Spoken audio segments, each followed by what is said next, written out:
It is certainly good to see you here this evening. As I've mentioned before, we don't have notes to hand out on Sunday night. We're looking at the chapters that have been assigned each week on lessons for living. So tonight's lesson is going to deal with the lessons from 1 Corinthians, the 10th chapter. I noticed on the board out there, I was reading those this afternoon, and there's some amazing lessons that have already been set forth there. And it's always a joy to be able to see those, to see you involved, and to see how your thought processes go. It is a great and wonderful thing to look to God's Word and realize the blessings of knowing it and seeking the things that will help and control and lead me through this life towards that heavenly home. And so I hope that it is beneficial to you in doing that. Now, looking at 1 Corinthians, the 10th chapter, we need to remember that this is in the midst of a book. Whenever the Apostle Paul writes them, he is dealing with problem after problem after problem after problem. And so, looking at that, you always look at it to gain a little bit of insight as far as the situation in which it is written. And so the Apostle Paul, he himself has been through a lot of trials, but now the church is a trial to him as he writes them and has to deal with everything from infighting to the acceptance of fornication to abusing the Lord's Supper to denying the resurrection. All of these things are being dealt with. And so chapter 10 is one that I look at, and I know every chapter can find a lot of great lessons, but in this one, I look at it in the very first part of it. I think about dealing with ignorance and rebellion. You know, the Apostle Paul, as he looked at them, no doubt he was frustrated and thinking about what is wrong with you people. It's much like as he penned the Galatians, and the Galatians were a little more steeped in problems, and so he really came down hard with them, and he said, you know, you did run well. You know, who hath bewitched you? He didn't use that language, but here you find he has to deal with them knowing of the ignorance, and it's self-imposed ignorance. It isn't that God hasn't revealed it. And their rebellion against those things that they have known, they had once looked at and learned. And so in dealing with ignorance and rebellion, how are we going to do it? Now we can get frustrated, or I can teach them, or I can teach myself. You know, sometimes I'm the one who displays ignorance so very well and rebels against the things that I know. That happens to us sometimes. And we get frustrated and we think, how did this happen? How did I get here? Or I can look at others that I'm trying to help and say, how did that happen? How did you get there?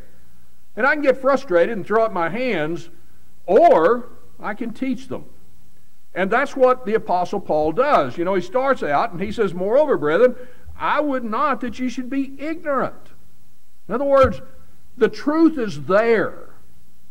And so he says, I want you to be ignorant how that all our fathers were under the cloud. They all passed through the sea. They were all baptized unto Moses in the cloud and in the sea, and did all eat of the same spiritual meat.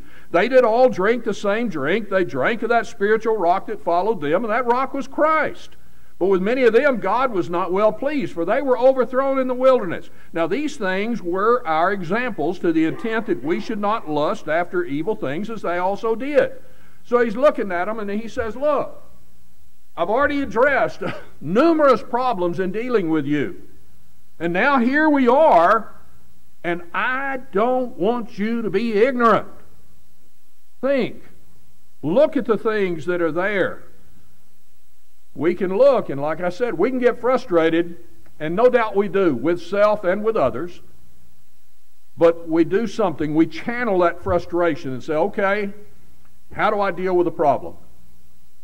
The solution, you know, God has given us all things that pertain to life and godliness, 2 Peter 1 and verse 3. He's given us everything that we need through His inspired Word, that we can be complete, thoroughly furnished unto every good work. 2 Timothy 3, 16 through 17. So what I need to do is to look to the Word. But sometimes I need somebody to remind me, or I need to remind others about what that Word says. And so we don't want ignorance. My people are destroyed for lack of knowledge, the writer said back in Hosea the 4th chapter in verse 6. The problem was there that people weren't teaching. So we need to be the teachers. Teachers of self, teachers of others.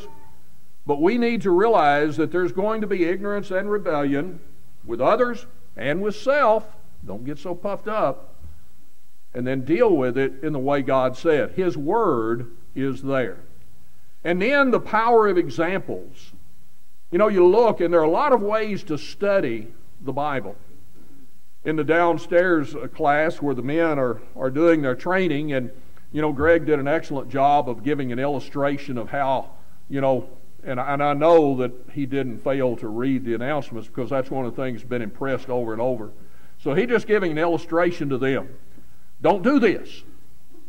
But we're fixing to start on presenting lessons, how to prepare and present lessons, and Jared is going to be teaching that. And you look at it in a lot of different ways. You can look at Bible characters. You can look at a topical study. You can look at a study by chapter. You can look at a study by all sorts of things. Well, one of the things you can do is just simply say, okay, I'm going to go back and I'm going to study examples that were given. In other words, the accounts of actions. There are examples that are given that are there to follow. The Apostle Paul, be you followers of me as I am also of Christ. He's going to say that in the very next chapter. But then there are things that are there, don't do it. And that's what he's doing here. A study of lessons for self. Now, notice his language too. He says, now these things were our examples. He doesn't leave himself out. The Apostle Paul was a great man, but he was a man, and he realized he needed these. To the intent that we should not lust after evil things, as they also lusted. Neither be ye idolaters, as were some of them, as it were written, the people sat down to eat and drink, rose up to play. Neither let us commit fornication, as some of them committed, and fell in one day, 20 and 3,000. Neither let us tempt Christ, as some of them also tempted, and were destroyed of the serpents. Neither murmur ye, as some of them also murmured, and were destroyed of the destroyer.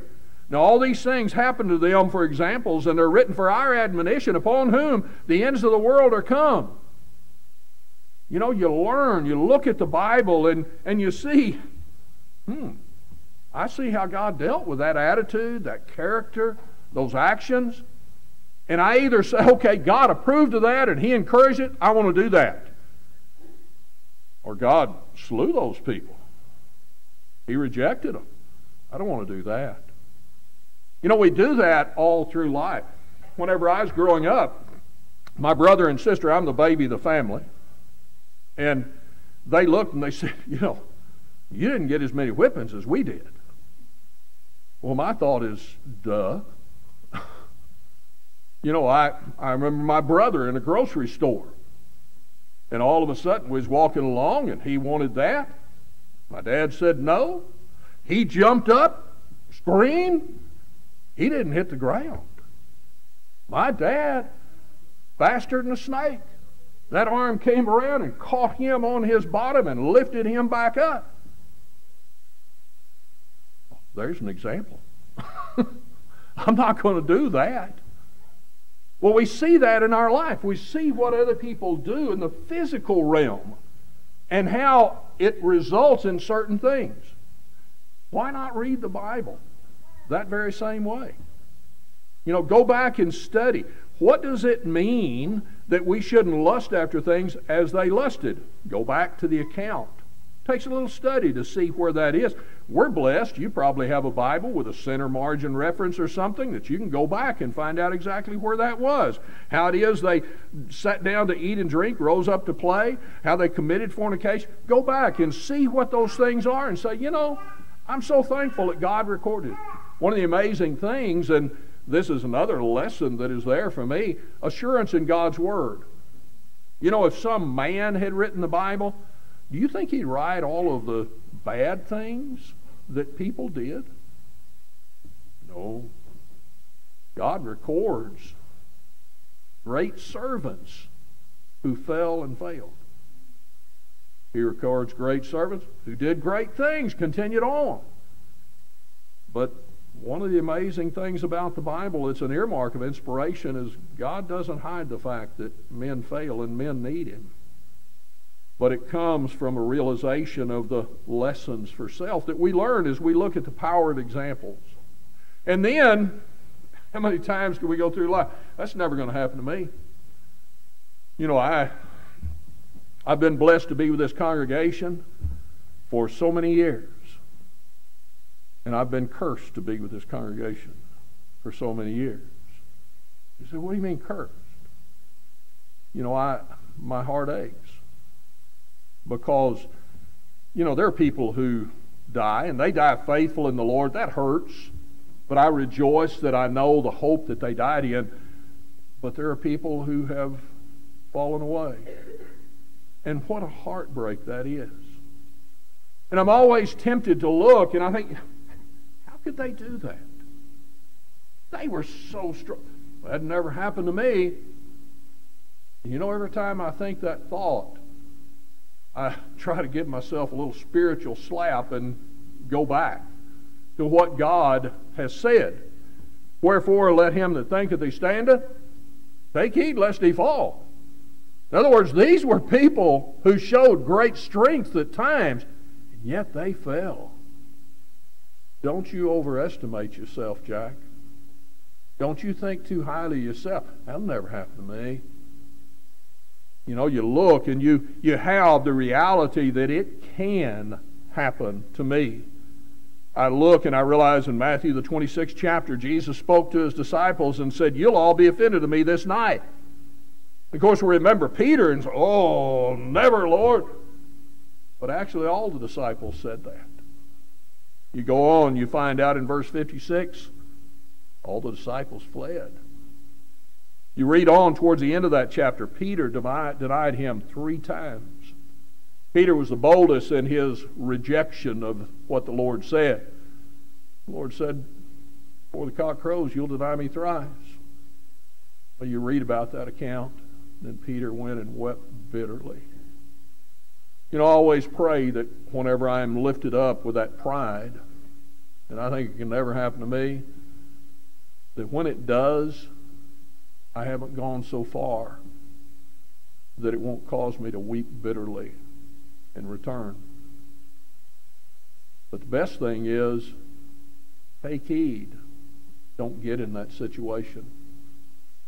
Whenever you see the things, we talk about that slippery slope. You know, a lot of times people say, I don't see anything wrong in this. Well, that's why God said, abstain from the very appearance of evil. I don't want to get involved in it. I don't want to be the one who overestimates my strength, thus forgetting about God, and I end up falling into sin. And then, why don't I have any bears? You know, whoa, what? You collecting stuffed bears? No. Though I do have quite a few if you need some. But the bears I'm talking about, there is no temptation taking you, and this is after he said, let him that thinketh he standeth take heed lest he fall. Then he gives an assurance. You can stand. He says, there's no temptation taking you, but such as is common to man. But God is faithful, who will not allow you to be suffered or tempted, or suffer you to be tempted above that you're able to bear, but will with the temptation provide a way of escape that you may be able to bear it. You get those bears? But how many times do we in our lives, again, maybe it's because it'll never happen to me, or then we realize it can happen to me, but things come, and it seems like so many things happen, and I just don't bear it. I don't endure that temptation. Why don't I have the bears in my life where I have borne that came against me and come out on top? Sometimes I don't. And you know, one of the things about it, whenever we do that, usually I blame somebody else. You know, if you hadn't have, or he hadn't have, then I'd be... No. God gives us information to help us and to realize the admission of self, what the real reason is. You look and you find in verse 13, no temptation is overtaking you, but such is common to man. God is faithful. He will not suffer you to be tempted above that you're able to bear, but He will make a way of escape. What if I don't trust God? I don't trust His Word. You ever heard anybody say, well, I've got to handle this. I've got to work this out myself. You got to what? What happened to God? God is the one who will not allow you to be tempted above that you're able. And you're going to go it alone? You got to handle that yourself? Jack, what's the matter with you? Well, it comes down, I don't trust God. I don't trust Him for the examples. I don't trust Him for His teaching, the armor. Oh, you're going to need something more than the gospel. I don't trust Him for the strength. God is faithful. I'll never leave thee nor forsake thee. You know, you look. Paul, in the beginning, said, I would not have you ignorant. But sometimes we seem to be determined to be that way. And so we really don't trust God and His Word. Then, what about, I don't run? He goes on, and he says, wherefore, my dearly beloved, flee from idolatry. You know, a lot of times we get this idea, okay, well, I'm going to turn this over to God, and I'm just going to do this, and I'm going to stay right in the midst of the trouble. Run. Run for all you're worth. Flee from the devil. Flee from idolatry. Remember Eve? God said, don't eat of that tree. You're going to die. Which tree? Don't do this. Abstain from the very appearance of evil. What's wrong with it? We know the dangers. We prove all things. We hold fast that which is good. We abstain from the fleshly lust that war against the soul. We abstain from the very appearance of evil. We don't run with sin. Say, I can do this, I can be around these people, I can be involved in this, but I'm not gonna. No, I'm gonna flee from it. And if I don't, that's my problem. And then, I don't use what I do know.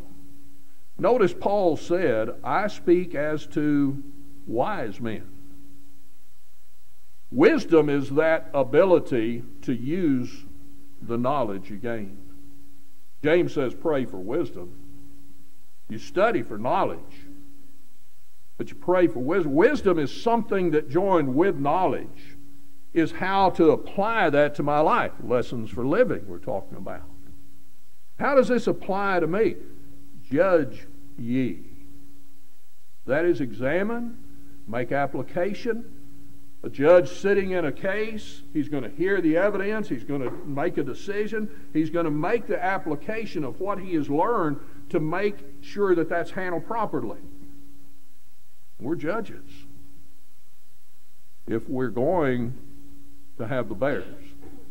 But a lot of times in our life, we don't have any bears because we don't trust God, we don't run, and we don't use what we have. We're not wise men, and though we don't judge things.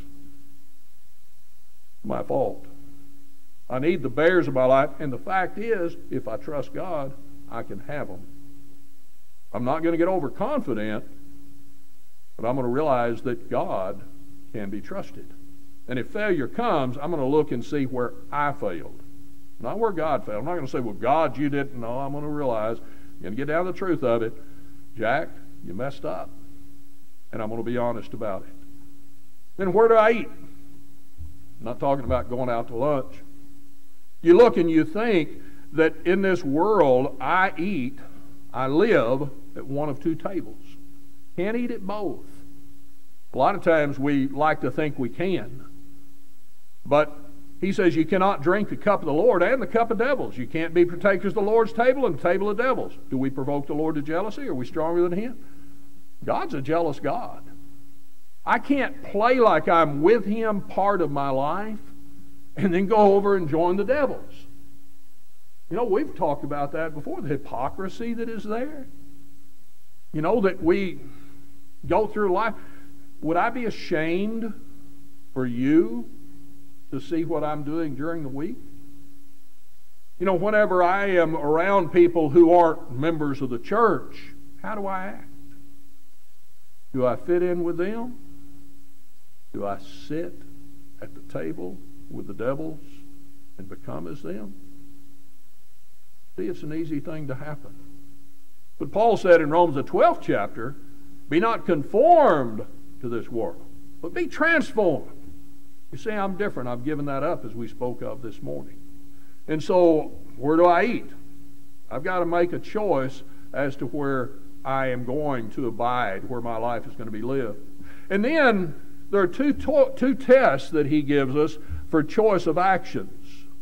A thing needs to be lawful and expedient. You look in verse 23, all things are lawful to me, but all things are not expedient. All things are lawful for me, but not all things edify, or all things edify not. Now, he is not, you know, there was a foolish preacher in the area years ago where Paul said here and back in the 6th chapter, all things are lawful. And he said all things are lawful, whether it's murder, fornication, adultery, lying, stealing. Where are you getting that? Obviously, in context, there are things, he says, don't eat at the table of devils. Well, it's not lawful. But he's saying here, there are things that I examine. Let's say I've looked, and I find that something is lawful. I have the right to do certain things. Now, I'm not talking about that I'm going to reject, for example, a command to worship in spirit and truth because it just doesn't work in this world. That's not what he's talking about. But there are things that are lawful that I have the option to do. And here he's talking about eating of meats and such as that. But you don't do it if it's not expedient. There are things that, for example, the Apostle Paul had the right to call upon the churches to give him money, but he didn't do it. What expedient? Well, what do you mean expedient? As you look at that word expedient, it's a compound word that talks about working and bringing forth the good. Is it going to be beneficial? He goes on and he expands on it whenever he said, all things are lawful for me, but not all things edify. All things edify not. In other words, that word edify, that's building a house. We want to build up the things of God. We want things that will make for strengthening of others around me, of self, of the church. So I'm going to measure, and I'm not going to let my liberty just be ruled by, I've got the right to do that. You're not going to tell me I can't. Well, maybe I don't want to do it because it's not expedient. It's not going to gain something, and it's not going to build up. And so I look and I measure the actions. Number one, is it lawful? Number two, is it beneficial? Now again, we don't neglect commands of God, but there are so many things in our lives that are optional that we have the right to do, but don't necessarily do it because it is not expedient. And along with that, I ask, what is my goal for others? In other words, what is my desire? Now here he's talking about eating meats and such, but whenever I go forth and do things, you know, I may have the right to do certain things, but am I doing it with you in mind, or is it only self? Sometimes that I gets awfully big in my life. So I look, let no man seek his own in verse 24. But every man another's wealth, the American Standard says good. Wealth is good. I'd like to have some. But in other words, I don't seek just about, well, I'm going to get this. It's going to benefit me, so fooey on you. That's not a Christian demeanor. That's not in the purview of what lesson I ought to learn. And then in verse 33, even as I please all men in all things, not seeking my own profit, but the profit of many, that they may be saved. See, there's what it is. That's the ultimate goal. So what is my goal for you? Well, the things that I do, you know, I've got the right to do certain things in my life, but I measure, is it lawful? Is it beneficial? But then I narrow it down to the relationship that you and I may be having then. Is it beneficial for your soul?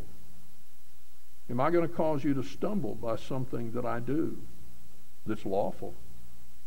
But maybe it's not best for you for me to do that. And so a large lesson there on minimizing self, putting into action Matthew 7, the golden rule, whatsoever you would that men should do unto you, do you also unto them. Well, I want people to help me get to heaven. I don't want them to be a stumbling block to me, so I don't want to be a stumbling block to others. I look and I seek that best, that profit for others. Sometimes, that little saying used to be, how do you spell joy?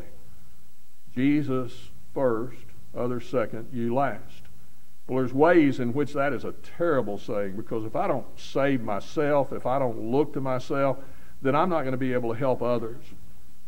But there is a way in which that is Christ-like.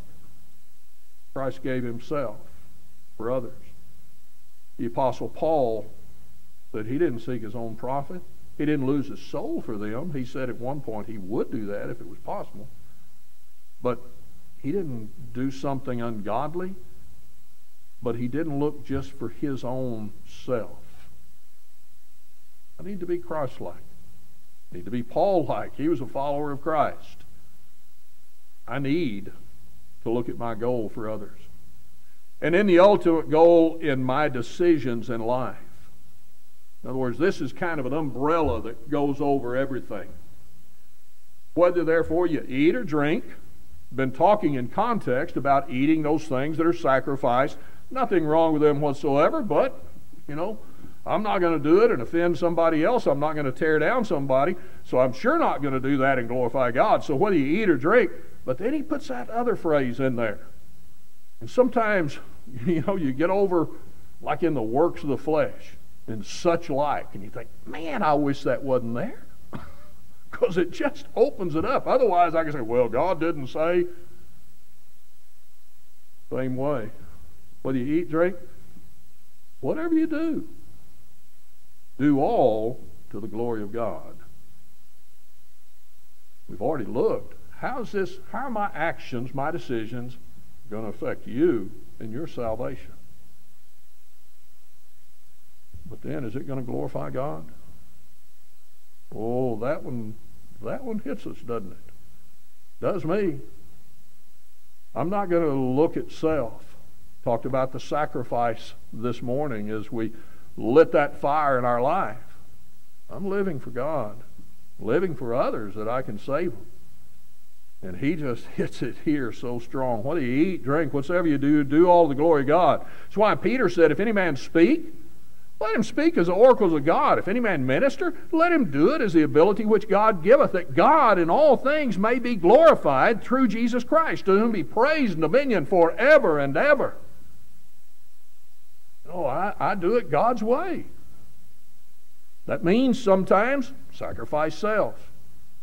It means sometimes I just go forth and I do what it is, and family, friends, others may look and say, I'm going to obey God rather than man. But I look and I realize God is the standard. And whenever I follow his way, whether it's treating matters of judgment the right way or whether it's standing fast on the commandments, I'm going to glorify him and I'm going to give praise unto him through Jesus Christ. What a glorious life that is, and it's one that Jesus, remember him in the garden? He said he could have called the legions of angels. How then it would be fulfilled? You realize that when he said, how then must it be fulfilled? He's talking about you and I and our salvation. If he called the angels, sacrifice wouldn't be made. He was willing to give of self. He didn't seek his own profit, but we were his profit. We were the joy set before him that the Hebrew writer speaks of. So in the garden as he prayed, if there be any way, let this cup pass from me. Nevertheless, not my will, but thine be done. He came to glorify the Father. do I look? What's my ultimate goal? A lot of lessons in there, a lot of challenges, and a lot more. Look at the board back there. So many lessons that you've come up with. But it all comes down, lessons don't amount to anything unless I have an ultimate goal of glorifying God. Then the lessons are a little easier to apply. Not simple, not easy, a little easier. Hard to live as a Christian, but it's worth it. That's why, as we spoke of this morning, we focus on the future. The Apostle Paul says, I want to glorify God. And he knew that one day he'd stand before him. Each one of us will. So tonight, as we consider this, you look to the lessons. But if they're lessons for living, how's my life? Well, I think I'm like you. I need a lot of work. The thing is, you know, the glorious statement in there, in that chapter, God is faithful. God's given promises. God's given assurances. God's given hope. And it's up to us to trust Him. I begin trusting Him. I gladly receive His Word. Acts the 2nd chapter. Whenever I realize I need to be a child of God, I cry out, what must I do? The answer hasn't changed. Repent and be baptized in the name of Jesus Christ for the remission of sins. Those that gladly received the Word did just that. They trusted God. And they glorified God in obeying that gospel, being added to the church, continuing steadfastly in the apostles' doctrine. No matter what the trial, no matter what the struggle, they said, we're going to keep on. Maybe that's the decision you need to make tonight. Maybe you've made it and you're in that, I need to keep on stage and need some help. Whatever it is, God's faithful, and it's a great thing to be surrounded by those who are faithful to Him so that we can help one another. And we can do that as we stand and sing the song of invitation.